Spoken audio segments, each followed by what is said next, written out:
అందరికీ నమస్కారం. నా పేరు రియా, జనసేన పార్టీ వీర మహిళ. ఓ పక్క ఆంధ్ర రాష్ట్ర ప్రజల కోసం, రాష్ట్రం కోసం అసెంబ్లీ సమావేశాలు జరుగుతూ ఉంటే ఈ వైసీపీ నాయకులకి నాకు రాష్ట్ర ప్రజలు ఏమైపోయినా పర్వాలేదు అన్నట్టు రాంబాబు గారిని పరామర్శించడమే ఒక పనిగా పెట్టుకున్నారు.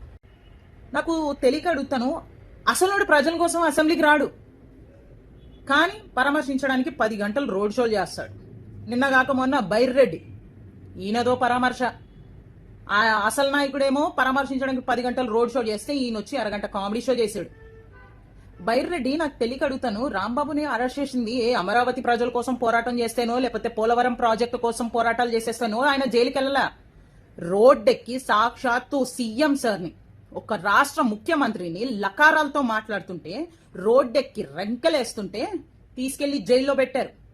పైగా అలా రెంకలేసినోడు, లకారంతో మాట్లాడినోడు వచ్చి ప్రెస్ ముందుకు వచ్చి నేను తప్పు చేశాను రమ్ము నేను అలా అని ఉండకూడదు అని చెప్పిన తర్వాత కూడా ఈ పరామర్శించడా లేదో నాకు అర్థం అవ్వట్లేదు మీది.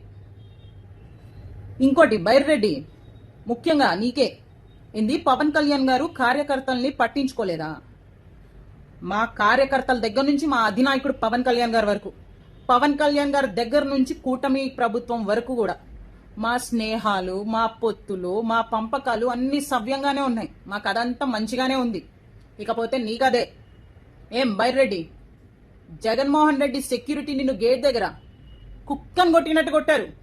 ముందు ఆ కథకి సమాధానం ఎత్తుక్కో. అర్థమవుతుందా? ఉంటా. సారీ బైర్రెడ్డి, ఫైనల్ గా నీకు ఒకటి చెప్పాలనుకుంటున్నా. నువ్వు పవన్ కళ్యాణ్ గారి మీద చాలా ఎక్కువ మాట్లాడుతున్నావు. నీకు చిన్న ఎగ్జాంపుల్ చెప్తా. పవన్ కళ్యాణ్ గారు రాష్ట్ర ప్రజల మధ్యలోకి వచ్చి ఒకే ఒక్కసారి hello AP bye bye YCP అంటేనే నీ అధినాయకుడు ఎక్కడున్నాడు, ఎక్కడికి పడ్డాడో ఒక్కసారి చూసుకో. అలాంటిది 10 నిమిషాలు నీ మీద ఫోకస్ చేసి ఏం బైర్రెడ్డి బాయ్ బాయ్ రెడ్డి అంటే నీ కథ ఎక్కడ ఉంటుందో చూసుకో. అర్థమవుతుందా? జై జనసేన, జై హింద్.